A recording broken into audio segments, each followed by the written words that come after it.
The gunshot cracked across the Montana prairie like thunder, sharp and loud in the evening air. Felicity Morgan dropped to her knees beside a lonely cottonwood tree, her riding skirt darkening with blood. Her hand pressed hard over her thigh, but the warm red kept seeping through her fingers.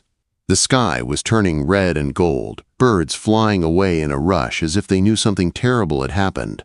She had been running for 3 days. 3 days of moving at night, hiding in brush and dry creek beds during the day, drinking from muddy water when she found it, ignoring the steady throb in her leg. Now her strength was almost gone. Each breath felt thin and painful. The wide-open land that had once looked so beautiful now felt cold and endless, like it wanted to swallow her whole. Her vision blurred as she leaned back against the cottonwood. The wind tugged at her honey-blonde hair, which had fallen loose from its careful pins. She tried to focus. If she fell asleep, she might not wake up again. Hoofbeats broke the silence. Her heart kicked in fear. The sound grew louder, closer, steady, and sure. She tried to pull herself deeper into the shadows, but pain knifed through her leg. A small cry left her lips before she could stop it. "Hello there," a deep voice called out. It was calm, steady, like a man who had seen worse than this and kept walking. Felicity tried to lift her gun with shaking hands. "Stay back," she warned. Her voice was weak, but she forced the words out. "I have a gun." A tall rider reined in his chestnut stallion a short distance away. He swung down from the saddle, slow and careful, like he did not want to spook a hurt animal. The brim of his hat hid most of his face, but she saw the glint of metal on his chest. A sheriff's badge. "I see that," he said quietly. "But I also see you are bleeding something fierce, ma'am." He stepped closer. The last light of day washed over him, showing a face browned by the sun, strong lines worn in by years outside. Dark stubble shaded his jaw. His eyes, when she could see them clearly, were a deep gray, steady and watchful. "Name's Nathan Reed," he said, "sheriff out of Whispering Pines, about 20 miles east." He stopped a few feet away and crouched down, giving her space. He did not reach for her, not yet. "May I take a look at that wound?" Felicity's fingers tightened around the gun. Her arm shook with effort. "The men who did this," she whispered, "they'll be looking for me." Nathan gave a slow nod. "Then we best move careful and quick. But first, I need to know how bad that leg is. Will you let me help you, miss?" "Felicity," she managed. "Felicity Morgan." She tried to stand, but white-hot pain shot up her side and stole her breath. "It hurts too much to move," she gasped, teeth clenched. Nathan's eyes softened. He reached forward and gently moved her hand aside to see the wound. His touch was careful, almost tender. "That's why I'm here, Miss Morgan," he said, his voice low, "to make sure you don't have to face this pain alone." Something inside her cracked at his words. She had held herself together through gunfire, death, and 3 long nights alone. But this simple kindness undid her. Tears slid down her dust-streaked cheeks. She did not bother to wipe them away. Nathan opened his canteen and poured cool water over the wound. Felicity hissed as the sting hit, gripping the rough bark behind her. He used a folded, clean handkerchief to wipe away the blood and dirt, his jaw tightening when he saw the angry, torn flesh. "The bullet's still in there," he said quietly. "I can get it out, but not here. My cabin's about an hour's ride from this spot. It'll be rough going, but I'll be as gentle as I can." Felicity stared at him, breathing hard. "I don't have much choice, do I?" "There are always choices," Nathan answered as he wrapped her leg in a tight, makeshift bandage. "Sometimes none of them are easy, that's all." A weak smile tugged at her lips. "You have a strange way with words, Sheriff Reed." "Nathan," he corrected. "Out here, titles do not matter much when someone is bleeding." He slid one arm beneath her knees and one around her back and lifted her as if she weighed almost nothing. She let out a small groan as her leg shifted, but his hold was firm and steady. Her head fell against his chest, and she could hear the slow, strong beat of his heart under her cheek. The ride to his cabin blurred together in a haze of pain and half-sleep. Sometimes the world was bright stars above them. Sometimes it was just the steady sway of the horse and Nathan's voice. He spoke to her and to the stallion, saying simple things. "Easy, boy. Nearly there." "Hold on, Felicity. Just a little more." His words were like a rope she clung to in deep water. The cabin rose out of the dark at last, a sturdy shape of logs, warm light glowing through the small windows. It looked to Felicity like something from another world, a safe harbor in a sea that had tried to drown her. Nathan carried her inside and laid her carefully on a narrow bed, covered with a patchwork quilt that smelled faintly of pine and wood smoke.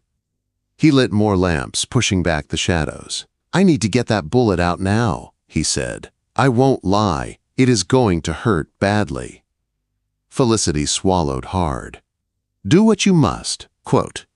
Nathan moved with quick, sure hands.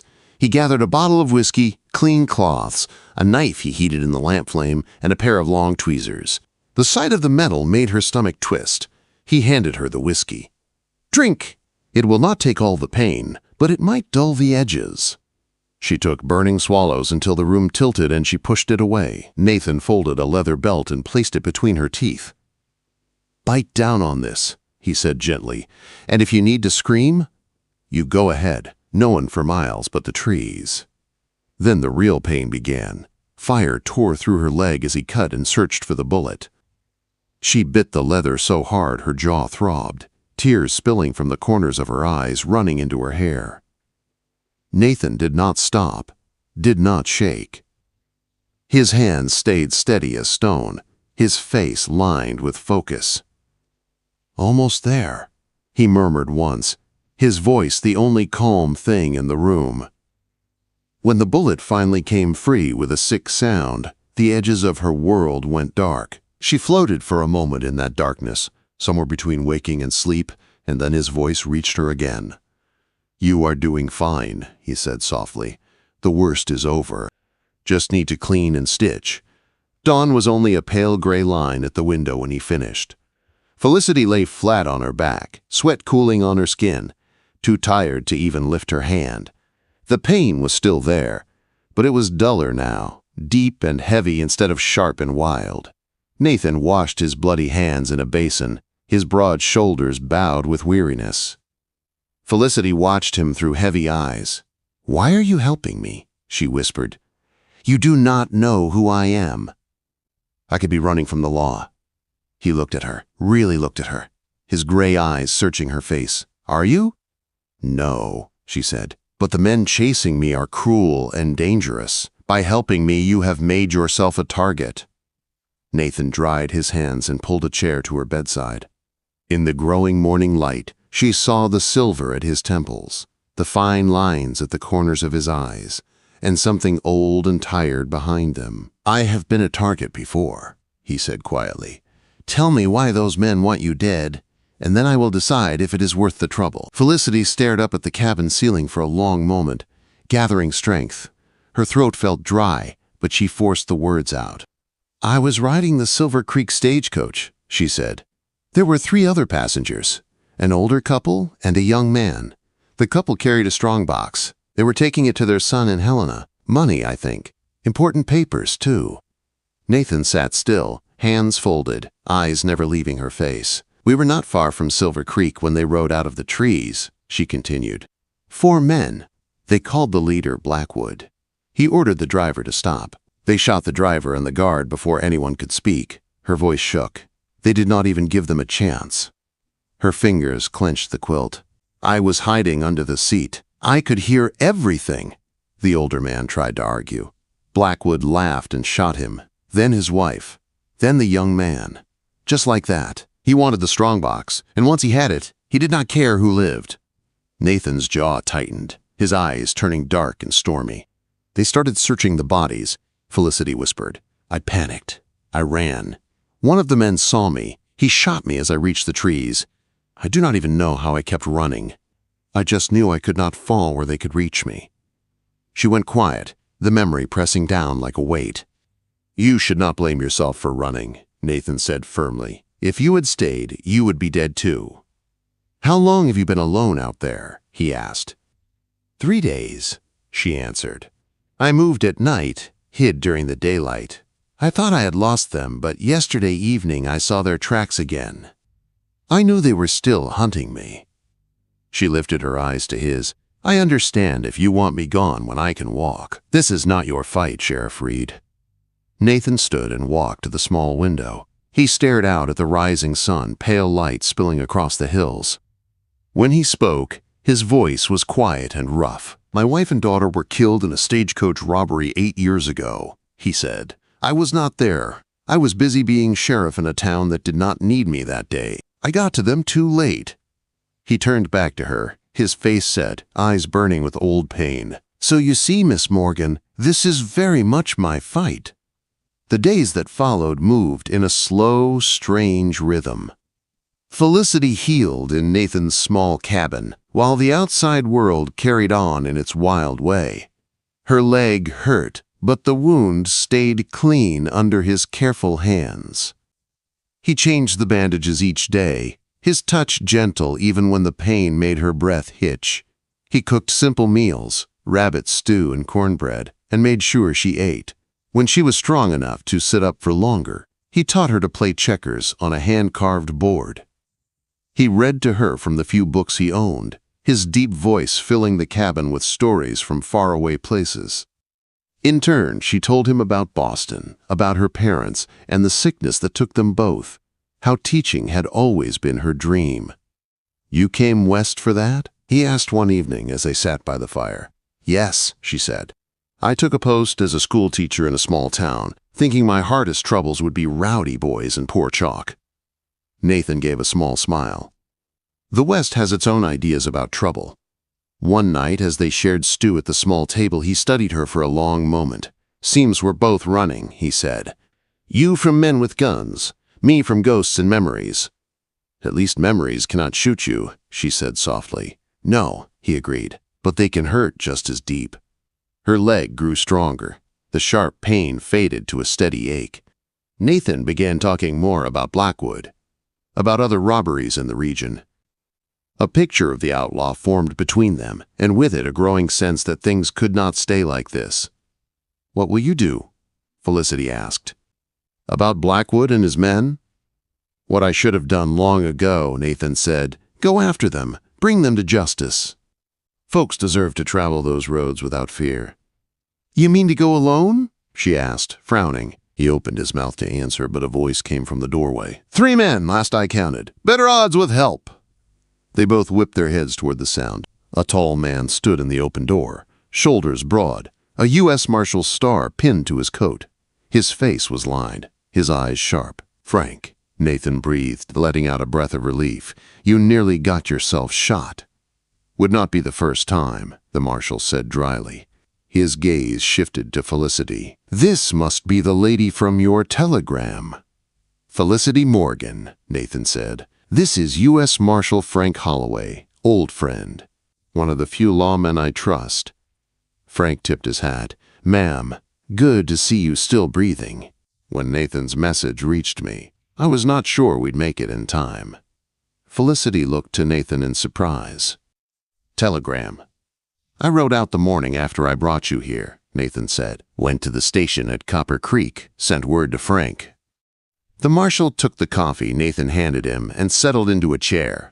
I've been tracking Blackwood's gang for months. They've hit stages from here to Wyoming. They are down a man now, though. How? Nathan asked. Found one of them dead 2 days ago, Frank said. Bullet through the heart about 15 miles south of here. Had a red bandana around his neck. Felicity's breath caught. I fired at them when they saw me, she whispered. I thought I missed. Looks like you did not, Frank said, and Blackwood is mad as a hornet about it. He is not used to losing. Nathan's eyes hardened. All the more reason to face him before he finds this cabin.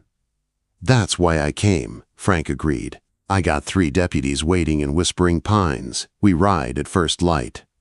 I'm coming with you, Felicity said. Both men turned to stare at her. Absolutely not, Nathan said. You are still healing. And I am the only one who can point out every man who was there, she argued. I am the only witness. Those people on the coach deserve justice. I will not hide while others fight for them. Frank eyed her with new respect. She has a point, Nathan. Quote, she has a bullet scar and a healing leg. Nathan shot back. He scrubbed a hand through his hair and looked at her, his voice softer. I care what happens to you, Felicity. I have already lost too many people I could not protect.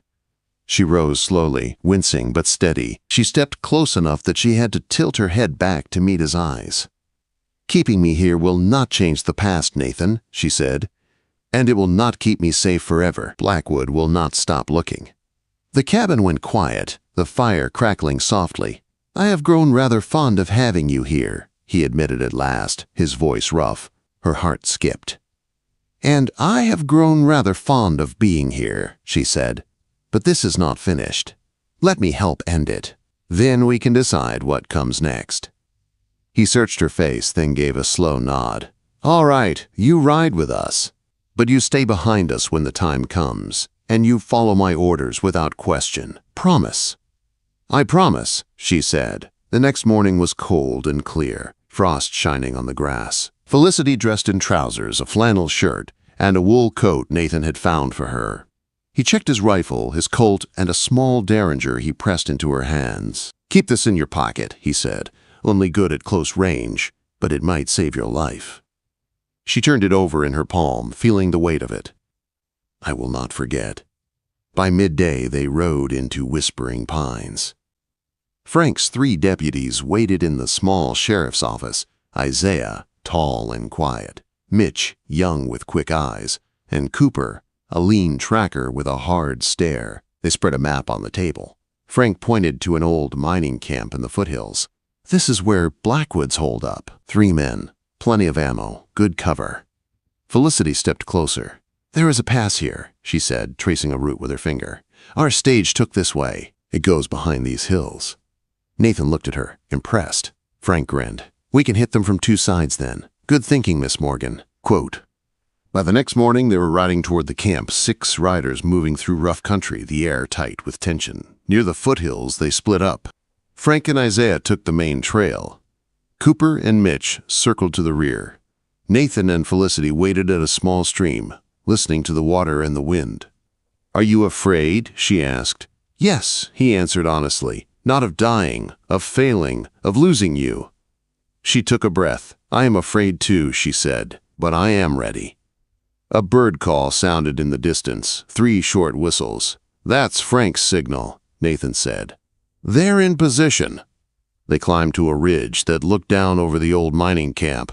Weathered buildings huddled around the dark mouth of a mine shaft. Smoke curled from one cabin chimney. Stay behind this rock, Nathan told her. You'll see, but you'll have cover. She crouched where he pointed. He moved a few feet away, rifle ready. Frank's voice rose from below. Blackwood, this is U.S. Marshal Holloway.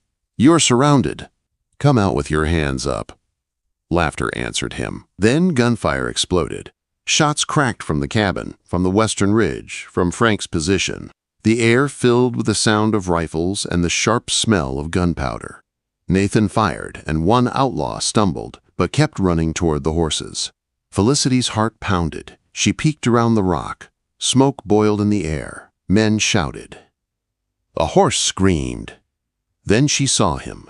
A tall man in a black coat was slipping along the rocks, climbing toward their ridge, eyes fixed on Nathan's back. Blackwood. Nathan! She cried. Her warning came a heartbeat too late. Blackwood raised his pistol and fired. Nathan jerked as the bullet slammed into his shoulder and went down hard, his rifle flying from his hands. Blood spread across his shirt. Blackwood started toward him, gun aimed for a killing shot. Felicity's hand closed on the derringer in her pocket. Felicity stepped out from behind the boulder, the derringer shaking in her hand but her aim steady.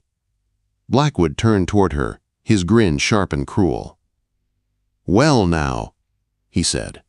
The little rabbit finally shows herself. Quote, Drop the gun, Felicity ordered. Her voice trembled, but she didn't lower the weapon. Do it now.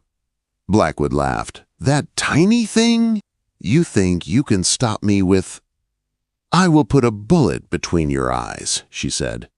At this distance I won't miss. For a moment, doubt flickered across his face, but the sound of gunshots below distracted him, Frank shouted. Isaiah yelled something back. The chaos drew Blackwood's attention for half a heartbeat. It was enough. Nathan, though weak and bleeding, surged up from the ground with a desperate growl and slammed into Blackwood's legs. Both men crashed backward, fighting wildly as they rolled across the rocky ridge. "Nathan!" Felicity screamed, running forward. The gun Blackwood held slid across the dirt. Felicity snatched it up and aimed it at the tangled pair. "Nathan, let go! I have him!" But Nathan didn't release his grip. Blackwood clawed at him, pulling out a hidden knife.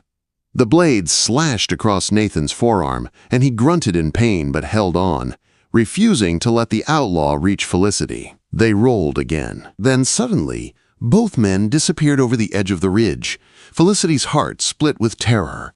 She scrambled down the slope, sliding on loose stones, barely hearing Frank and Isaiah shouting behind her. She reached them a moment later. Blackwood lay twisted against a boulder, his neck bent at a terrible angle.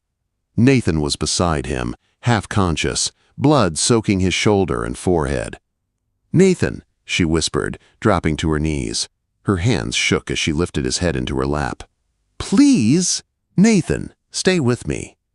For one terrible moment, she felt nothing under her fingers. Then, faint but real, his pulse throbbed beneath her touch. "He's alive!" she cried. Frank slid down the slope beside her. "Let's get him up. Easy now." Isaiah appeared with the horses. In minutes, they had Nathan strapped to a travois. Felicity rode beside him, watching every breath he took as they raced back toward Whispering Pines. By the time they reached town, Nathan's skin burned with fever. His breaths were shallow, uneven. Dr. Bennett opened the clinic door with a curse. "Lord above, Reed, what did you get yourself into now? Bring him in!" They carried Nathan to the back room. Felicity followed, refusing to leave. "You," Dr. Bennett barked, pointing at her, "can you follow directions?" "Yes," she said without hesitation. "Good," he muttered, "because I need the help."